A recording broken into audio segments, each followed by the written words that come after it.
ఓం కృష్ణాయ వాసుదేవాయ హరయే పరమాత్మనే ప్రణతః క్లేశనాశాయ గోవిందాయ నమో నమః. ఓం వసుదేవసుతం దేవం కంసచాణూరమర్దనం దేవకీ పరమానందం కృష్ణం వందే జగద్గురుం. శ్రీ రాధాకృష్ణాభ్యాం నమః. కృష్ణం వందే జగద్గురుం, అర్జునం వందే జగదేక వీరం. సాధారణంగా మనందరం కూడా బ్రహ్మముహూర్తం అంటూ ఉంటాం. ఈ బ్రహ్మ ముహూర్తం అనేటటువంటిది అసలు ఎప్పుడు ప్రారంభం అవుతుంది అంటే ఉదయం తెల్లవారుజామున 3 గంటలకు ప్రారంభం అవుతుందండి. మరి ఎప్పటికి అయిపోతుంది అంటే ఎగ్జాక్ట్గా 48 మినిట్స్ ఉంటుంది. ఈ అంటే మనము సూర్యోదయం తర్వాత ఈ బ్రహ్మ ముహూర్తంలో మనందరం కూడా ఈ యొక్క పూజా పునస్కారాలు ఇవన్నీ కూడా మనం చేసినట్లయితే మంచిది. ఎందుకు మరి 3:30 నుంచి ఉదయం 48 నిమిషాలు అంటే 4 అయిపోతుంది అనుకోండి. ఇంకా అక్కడి నుంచి సూర్యోదయం తెల్లవారుజామున 5కి అవుతుంది అనుకోండి ఉదాహరణకి. అలాగా ఆ ఆ టైంలో ప్రశాంతత, కామ్నెస్, ఎనర్జీస్, హై ఎనర్జీస్ ఉండడం ఇవన్నీ కూడా జరుగుతాయి. బాగుంది. అయితే ఆ సమయంలో దాన్ని ఏమంటారు? బ్రహ్మ ముహూర్తం అంటే బ్రహ్మదేవుడు సృష్టిస్తాడనమాట. ఆ బ్రహ్మదేవుడు సృష్టించిన దాన్ని మనం ఏమంటామంటే, ఆ బ్రహ్మదేవుడు సృష్టించాడంటే క్రియేటర్, ఇన్నోవేటివ్ ఐడియాస్ వస్తాయి ఆ టైంలో. ఎవరికైనా సరే, నేను నా పర్సనల్గా నా చిన్నప్పుడు అనుభవం చెప్తున్నాను. నేను రాత్రి 12 గంటలకు కూడా చాలా కష్టపడి మ్యాథ్స్ ప్రాబ్లమ్ నేను చేసేవాడిని. చేస్తే ఆ ఎంత కష్టపడినా ఎన్ని టెక్నిక్స్ ఉపయోగించినా నాకు ఆ లెక్కకు ఆన్సర్ రాత్రి వచ్చేది కాదు. తెల్లవారుజామున మా అమ్మగారు నిద్ర లేపేవారు 4 o'clockకి. లేచి నేను ఆ లెక్కని చేయగానే సేమ్ ఫార్ములాస్, రాత్రి వాడినటువంటి ఫార్ములాసే వాడేవాడిని, మార్నింగ్ వచ్చేది. అది డిఫరెన్స్ ఏంటి అనేది అర్థమయ్యేది కాదు. అంటే కొత్త ఇన్నోవేటివ్ బ్రహ్మదేవుడు అంటే సృష్టికర్త. కొత్త ఐడియాస్ సృష్టించబడతాయి, కొత్త ఇన్నోవేటివ్ ఐడియాస్ వస్తాయి మనకి. కాబట్టి ఎవరైనా సరే ఆ ఏ పనైనా సరే, ఇప్పుడు సీతామహాలక్ష్మి ఆ మరి పగ తీర్చుకోవాలనుకుందనుకోండి, యక్షిని అనుకోండి. ఆ అప్పుడు ఆ మార్నింగ్ లేస్తే ఆ యక్షిని ప్రసన్నం అవుతుంది. అండ్ పగ రివెంజ్ తీర్చుకోవడానికి వచ్చేటటువంటి ఐడియాస్ మనకి ఎన్నో వస్తాయి ఈ రకంగా అనమాట. అయితే మనకి ఈ యొక్క ఈ 2020 మే నెలలో మనం కనుక చూసినట్లయితే, ఇప్పుడు 2026 ఇప్పుడు ప్రజెంట్ మనం చూసుకున్నట్లయితే మే నెలలో ఈ మార్స్ ఏమో మేషరాశిలోకి కుజుడు రావడం, అలాగే శుక్రుడు జమినిలోకి అంటే మిథున రాశిలోకి ప్రవేశించడం, అదేవిధంగా ఈ యొక్క బుధుడు డబల్ మూవ్స్ ఉంటాయన్నమాట. మే 11 దగ్గరకు వచ్చేసరికి చక్కగా మే 15కి బుధుడు వృషభ రాశిలోకి, ఆ తర్వాత మే 29 తర్వాత ఈ యొక్క మిథున రాశిలోకి రావడం జరుగుతుంది. ఇక కేతు సింహరాశి, రాహు కుంభరాశి, శని రేవతి నక్షత్రంలోకి మారాడు. బాగుంది. ఈ యొక్క మార్పుల వలన ద్వాదశ రాశుల వారికి కొన్ని మార్పులు వస్తాయి. కొన్ని రోగాల విషయంలో కానీ, అలాగే కొన్ని సాధనల విషయంలో కానీ ఏం చేసుకుంటే బాగా డెవలప్ అవుతారు ద్వాదశ రాశుల వారు అనేది మనం చెప్దాం. అసలు ఫస్ట్ ఏమొస్తాయి అంటే, మనకి గరుడ పురాణాన్ని మనం తీసుకుంటే 28 సీవియర్ పనిష్మెంట్స్ ఉన్నాయని మనం చెప్పుకున్నాం. అందులో నరకాలు అనేటటువంటివి చాలా ఉన్నాయి. ఎన్ని నరకాలు? 28 నరకాలు. అది పనిష్మెంట్స్ అనమాట. అది ఏంటంటే కరెక్షనల్ సెంటెన్స్. వ్యక్తి చేసినటువంటి తప్పుల్ని, సిన్స్ ని ఇక్కడ ఎలాగైతే బాలల జైలు కరెక్షనల్ సెంటెన్స్ అంటాం, అలాగే పెద్దవాళ్ళ జైలును కూడా ఏదో శిక్షలు వేయాలని కాదు, కరెక్షన్ చేసి మళ్ళీ మిమ్మల్ని మంచి పౌరులుగా, క్రిమినల్ మెంటాలిటీ కానీ క్రిమినల్ ఐడియాస్ రాకుండా సమాజంలో మంచిగా బతుకు అని చెప్పడానికి. ఇలాంటి లక్షణాలని యక్షిని నచ్చుతుందనమాట. అంటే యక్షిని అమ్మవారికి కావాల్సినటువంటి ఇదేంటంటే ప్యూర్ మెంటాలిటీ కావాలి. అయితే చాలా మంది ఏం చేస్తారండి, ఏమన్నా నేను యక్షిని సాధన చేస్తానండి, నేను యక్షిని సాధన చేస్తానండి అని అంటారు. ఆశ ఉండడం మంచిది, అండ్ సిద్ధి కలగాలని కోరుకోవడం కూడా చాలా మంచిది. కానీ ఆ యక్షినికి కావాల్సినటువంటి ప్యూరిటీ అంటే ప్యూరిఫైడ్ థాట్స్ ఉండాలి. ఎక్కడున్నాయి ఇప్పుడు ప్యూరిఫైడ్ థాట్స్ చెప్పండి? నేను యక్షిని సాధన చేసేసాను అంటాడు ఒకడు, నాకు సిద్ధి అయిపోయింది అంటాడు ఒకడు, నేను అసలు సాధనే చేయలేదు అనేసి.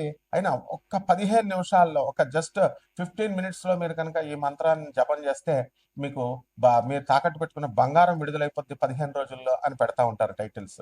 అలాగే కోటాను కోట్ల రూపాయలు వచ్చేస్తాయి.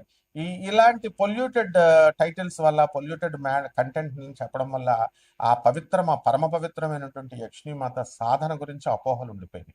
చాలా మంది యూట్యూబ్ లో చెప్పేటటువంటి వాళ్ళంతా కూడా కేవలం యూట్యూబర్స్, దే ఆర్ నాట్ సాధకాస్. నేను గురు పరంపర నుంచి వచ్చాం కాబట్టి ఆ యక్షిణీ సాధన చేశాం కాబట్టి మా గురువుల పేర్లు మీకు అందరికీ ప్రపంచం అంతా తెలుసు. ఎన్నో వీడియోస్ ఫాలో అవ్వాలి నా వీడియోస్ని. మరి అటువంటి ప్రపంచ ప్రఖ్యాత అయినటువంటి ఈ యొక్క నా గురు పరంపరని మనం చూడాలి అంటే యు గో త్రూ బ్యాక్ వీడియోస్కి వెళ్ళండి. అది సాధన చేయాల్సినటువంటి లక్షణం. సో ఈ యక్షిణి అమ్మవారు ఫస్ట్ ఏమిటంటే, ఒకడు చెప్తాడు, ఏమంటాడు, చనిపోయిన వాళ్ళు కోరికలు తీరకపోతే ఆ యక్షిణి మాత అవుతుంది. ఆత్మ చనిపోయినటువంటి, మరి ఇంకా ప్రేతానికిను యక్షినికి తేడా ఏముంటుంది? ఆఫ్టర్ ఆల్ మామూలు ప్రేతాన్ని తీసుకొచ్చి జగజ్జనని అయినటువంటి ఆ యక్షిణి మాతను పోలుస్తున్నారు. సో ఇటువంటి యూజ్లెస్ ఫెలోస్ అందరూ చెప్పడం వల్ల యక్షిణి ఆ ఛానల్స్ అన్ని కూడా, కొన్ని ఛానల్స్ ఎంకరేజ్ చేయడం వల్ల ఏంటంటే వాళ్ళకి కంటెంట్ నిండాలి, జనాలు కూడా ఎలా ఉన్నారంటే యక్షిణి అని కనబడితే చూస్తారు. అంతేగాని ఇంటలెక్చువల్ వే ఆఫ్ థింకింగ్ లో ఎవడు చేశాడు ఎవడు చేయలేదు, దీన్ని బ్యాలెన్స్ చేసుకొని మనం వెళదాం అనేటటువంటి ఆలోచన లేదు. సో ఈ యక్షిణికి ప్రకృతి యొక్క ఆత్మగా వివరించబడింది.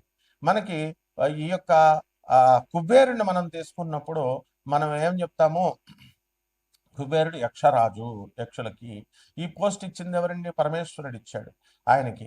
అంటే ఈ నిధి నిక్షేపాలు సంపదలకి నిక్షిప్తంగా రహస్యంగా, అంటే కేవలం భూమి లోపల ఉండాలని కాదు, ఎనర్జీ సోర్సెస్ ఎక్కడైనా ఉండొచ్చు. అది ధన రూపంలో ఉండొచ్చు, నిధుల రూపంలో ఉండొచ్చు, గోల్డ్ రూపంలో, వెండి అనే అట్లా నిధులలాగా ఆలోచించకూడదు.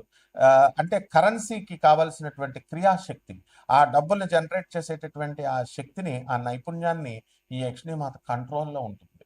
ఎప్పుడైతే అలాగే ఫెసిలిటేషన్ ఉంటుంది, అంటే ఇప్పుడు మనము ఒకళ్ళని అప్పడితే వారి దగ్గర డబ్బు లేకపోవచ్చు, డబ్బు లేకపోయినా సరే, డబ్బు లేకపోయినా అవతల వాడు ఇంకొకటి దగ్గర చూపించడం, ఇంకో బ్యాంకు చూపించడం, ఇలా ఏదో రకంగా ఆ లింక్ని తీసుకొచ్చి సక్సెస్ చేసేటటువంటి శక్తిని యక్షిణీ శక్తి అంటారనమాట. దీనికి ఈ యొక్క మోక్షాన్ని కూడా ఇప్పించగలిగేటటువంటి శక్తి యక్షిణి మాతకు ఉంది. అయితే చాలా మంది యక్షిణిని ఫ్రెండ్ లాగా చూడు, యక్షిణిని లవర్ లాగా చూడు, యక్షిణిని ఇలాగా మదర్ లాగా చూడు, ఇలా రకరకాలుగా ఎవరికి వాళ్ళు చెప్పుకుంటూ వెళ్తున్నారు. ఏ స్వరూపాన్ని అయినా సరే, స్త్రీ స్వరూపాన్ని, యక్షిణి స్వరూపాన్ని తల్లిగా మాత్రమే చూడాలి. ప్రియురాలుగా, లవర్గా, ఆ తర్వాత ఈ యొక్క ఫ్రెండ్గా ఆ చనువు తీసుకొని చూస్తే మీరు వెంటనే ఆమె మీద జోకులేస్తారు, ఆమె వెంటనే మీ పళ్ళు పీకేస్తుంది. ఎందువల్లంటే యక్షిణి కోపం ఎక్కువ. కాబట్టి మీ యొక్క కండిషన్స్ని ఆమె వింటుంది. ఇప్పుడు ధన యక్షిణి ఉంది, మీకు సంచులు కొద్ది ధనాన్ని తెచ్చిపెట్టేస్తుంది, మీకు బంగారాన్ని తెచ్చిపెట్టేస్తుంది అని చెప్పేసి ఒక జ్యోతిష్కుడు చెప్తాడు. ఏం తెలుసు అసలుకి వీళ్ళకి యక్షిణికి? యా దేవి సర్వభూతేషు నిద్రా రూపేణ సంస్థిత నమస్తస్యై నమస్తస్యై నమస్తస్యై నమో నమః. మాట్లాడుతుండగానే సీతామహాలక్ష్మికి నిద్ర వచ్చేసినట్లుగా, ఆ విధంగా నిద్రలోకి జారిపోయినట్లుగా యక్షిణి మాత మాట్లాడుతుండగానే మిమ్మల్ని కుబేరుని చేయగలిగే శక్తి యక్షిణికి ఉంటుంది. అలాగే ఎలాగా అంటే ఆ పని ఇస్తుంది, ఆ పని వర్క్ తెస్తుంది, అలాగే చేస్తుంది. ఇకపోతే ఈ యొక్క మరి అమ్మవారిని, యక్షిణి అమ్మవారిని కనుక మోసం చేసినట్లయితే మీ నైతికత దెబ్బతిన్నప్పుడు మీకు ఈ యొక్క శిక్షలు ఉంటాయి. ఏమిటది? క్రిమి భోజనం శిక్ష, వారం ఫుడ్, పురుగులతో తినిపిస్తుంది. తర్వాత కుంభీ భాగంలో పడేస్తుంది. And you will be fired in ఆయిల్లో చేపలను వేపినట్టు వేపేస్తారు. చికెన్ షాపులు బయట చూడండి, ఫిష్ ఫ్రై, మా చికెన్ ఫ్రై వేపేస్తాడు, అలా ఏపి పడేస్తుంది.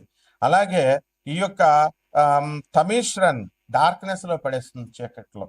అదే విధంగా శుచి ముఖం అంటే నీడిల్ మౌత్, ఈ రకంగా ఈ యొక్క నరకలోకాలు అనేటటువంటి చెప్పబడ్డాయి. యక్షిణి మాత అనుగ్రహంతో వైతరణి నదిని మనం దాటిస్తుంది. అలాగే కాలసూత్రము అంటే ఇక్కడ ఎంత వాల్కనస్ పేలితే వచ్చేటటువంటి ఆ వేడి, ఆ హెల్ అంత లోతుగా ఉంటుంది, అందులో పడేస్తుంది. కాబట్టి అంధకూపం, డార్క్ వెల్, ఇలా అనేక రకాలైనటువంటి ఈ యొక్క యమధర్మరాజు ఇచ్చేటటువంటి శిక్షల నుంచి తప్పించి ఆమె చక్కగా మీకు భూలోకంలో ఉన్నటువంటి ఐశ్వర్యాన్ని, సంపదల్ని అన్నిటిని కూడా మీకు ఇప్పిస్తుంది అనమాట. ఇకపోతే మనకి ఈ అబద్ధాలు చెప్తూ ఉంటాం సాధారణంగా వ్యాపారాల్లో.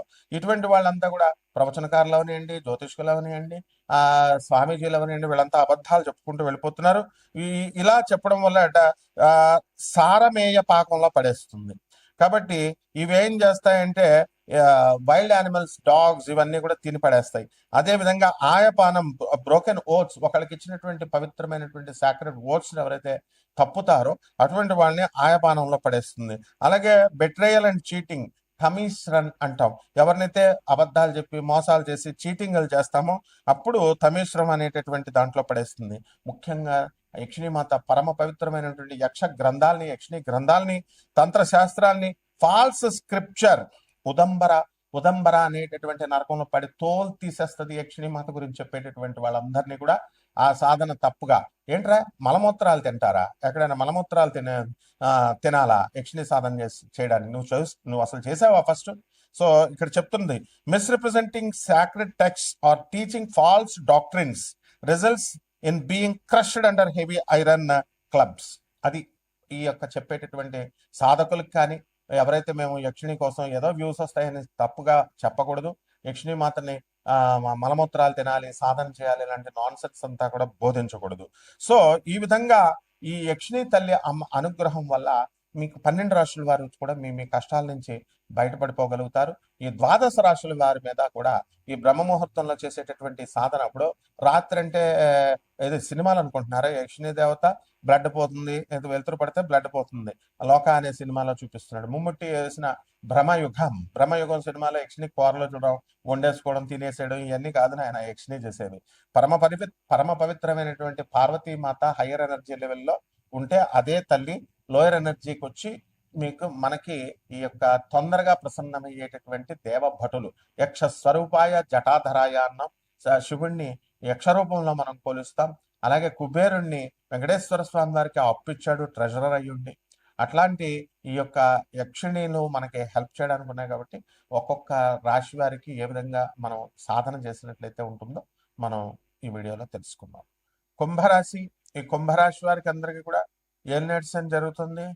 మరి పంచమంలో ఉన్నటువంటి గురు శుక్ర బుధగ్రహాలు మే 29 తర్వాత అధికమైనటువంటి లాభాలని మీకు ఇవ్వడానికి అవకాశాలు ఉంటాయి. మీ పిల్లలకి మీరు కోరుకున్న చోట్ల ఇంజనీరింగ్లో అవనివ్వండి, మెడిసిన్లో అవనివ్వండి, సీట్లు రావడానికి అవకాశాలు ఉన్నాయి. అంటే కొంత డబ్బు ఖర్చు అవుతుంది, కొంత శ్రమ అనేటటువంటిది అవసరం. గురు శుక్రులు ఇద్దరు కూడా వాళ్ళిద్దరూ పర్సనల్గా హాని చేసుకోకపోయినా ఒకళ్ళు కూడా ఒకళ్ళు రాక్షస జాతికి అయితే ఇంకొకళ్ళు దైవ జాతికి గురువులు కాబట్టి. అదేవిధంగా గురువు బుధులు కూడా మరి తండ్రి కొడుకులు అయినప్పటికీ కూడా వాళ్ళిద్దరికి పడదు. కాబట్టి మనము ఈ జీతాల విషయంలో, ఫైనాన్షియల్ విషయంలో, వ్యాపారాల విషయంలో చాలా జాగ్రత్తగా ఉండాల్సినటువంటి అవసరం ఉంది. కిరాణా షాపులు అరువుకు వస్తున్నారు కదా, అరువు అడుగుతున్నారు కదా అని ఇస్తే మనం దివాళా తీయాల్సినటువంటి పరిస్థితి వస్తుంది. కాబట్టి కిరాణా బిజినెస్లు, బంగారం షాపులు, గోల్డ్ షాపులు, వెల్డింగ్ షాపులు ఇవన్నీ కూడా బ్రహ్మాండంగా మనకి సక్సెస్ అవ్వడానికి అవకాశం ఉన్నాయి. అలాగే సప్తమ స్థితిగతుడైనటువంటి శనిగ్రహ ప్రభావం వలన చక్కగా మీకు ఈ యొక్క కేతుగ్రహ ప్రభావం వలన దీర్ఘకాలిక రోగాలుగా ఉన్నటువంటివన్నీ కూడా మీకు తగ్గిపోవడానికి అవకాశాలు ఉంటాయి. అలాగే భార్యాభర్తల మధ్య కాస్త ఆర్గ్యుమెంటేషన్ అనేటటువంటిది ప్రతిరోజు జరగడానికి అవకాశాలు ఉంటాయి. కాబట్టి దీన్ని బట్టి మీరు విడాకులు, డైవర్సులకు వెళ్లకుండా ఏదో స్పోర్టివ్గా మీరు తీసుకోవాల్సినటువంటి అవసరం ఉంది. అలాగే కొత్త కాస్ట్లీ గ్యాడ్జెట్స్ అనేటటువంటివి కొనడానికి అవకాశాలు ఉంటాయి. అలాగే కుంభరాశి వారికి చక్కగా సీతామహాలక్ష్మి లాంటి, శోభ లాంటి గొప్ప స్నేహితులు మీకు అందరు కూడా దొరకడానికి అవకాశం ఉంటాయి. శోభ అడ్వకేట్ అంటే సిఐల మీద, ఎస్ఐల మీద కేసులు వేస్తుంది అనమాట, అంత గొప్ప ఆవిడ. అది తర్వాత చక్కగా మనకి ఈ యొక్క దేనికి భయపడదు అనమాట. అంత ధైర్యము, అంత ఇది కేవలం యక్షిణీ సాధన వల్ల వస్తుంది. ఆమె పౌడర్ పూసుకొని వచ్చిందంటే యక్షిణీ సాధన చిన్న కోట్ వేసుకొని మరి పౌడర్లో బ్రహ్మాండంగా యక్షిణీ మాత, ఎటువంటి వాడైనా, వాడు ఎంత పెద్ద పోలీస్ ఆఫీసర్ అయినా, ఎంత పెద్ద గొప్ప ధైర్యవంతుడైనా మరి హడిలిపోవలసిన అంత పౌడర్ రాస్తారనమాట. అంటే అది ఆ యక్షిణి యొక్క స్వభావం ఆటోమేటిక్గా సాధన చేయడం ద్వారా వస్తుంది. మంచి సింగర్ అంటే సంగీతం గార్ధబ స్వరంలా ఉన్నా సరే కోకిల స్వరంలో పాటలు అనేటటువంటివి చాలా మందికి మారిపోతూ ఉంటాయి. కాబట్టి ఇదంతా కూడా యక్ష గానం అంటాం అందుకని. కాబట్టి ఈ కుంభరాశి వాళ్ళకి ఏమంటే మాకెందుకంటే బాబు అప్పులతో చచ్చిపోతుంటే గర్ల్ ఫ్రెండ్స్, కొత్తగా ఆడవాళ్ళు పరిచయాలు ఇవేమి ఉండవు. అంతే గ్రహాలు వచ్చేసినప్పుడు కుంభరాశికి ఏలినాటి శని జరుగుతున్నా వచ్చేస్తాయి. మా మేస్త్రి గారిని ఒక ఆయన ఉన్నాడు, అమ్మో నాకెందుకంటే బాబు అప్పుల బాధలు అంటారు. లేదు, పరిచయాలు అయిపోతాయి. అపనిందలు అవడానికి అవకాశాలు ఉంటాయి. కాబట్టి ఎవరి జోలికి వెళ్ళకండి. అపనిందలు అవడానికి అవకాశాలు ఉంటాయి. అలాగే ధనస్థానంలో ఉన్నటువంటి శని మిమ్మల్ని ఉన్నత స్థితికి తీసుకెళ్తాడు. డబ్బులు బ్రహ్మాండంగా సంపాదించడం అనేటటువంటివి చేస్తారు. ఇక పరిహారాల దగ్గరికి వచ్చేసరికి ఏలినాటి శని కాబట్టి చక్కగా ఏలినాటి శనిలో మన యక్షిణీమాత సాధన అనేటటువంటిది బ్రహ్మాండంగా పరిపక్వం అవుతుంది, సిద్ధిస్తుంది. కామేశ్వరి యక్షిణిని చేసుకోండి, లేదా ధన యక్షిణిని చేసుకోండి, లేకపోతే రతిప్రియ యక్షిణి, ఇలా చాలా రకాల యక్షిణీలు ఉన్నాయి. అదేవిధంగా ఈ యొక్క కుంభరాశి వారికి శని జపం చేసుకోండి. ఎన్నెట్ శని కాబట్టి శని జపం చేయండి, శని స్తోత్రాలు చదవండి. శనికి కిలోంపావు నల్ల నువ్వుల్ని, నల్లని వస్త్రాలను ఇచ్చి పేద బ్రాహ్మణులకి శనివారం ఉదయం 8 గంటలకు దానం చేసుకోండి.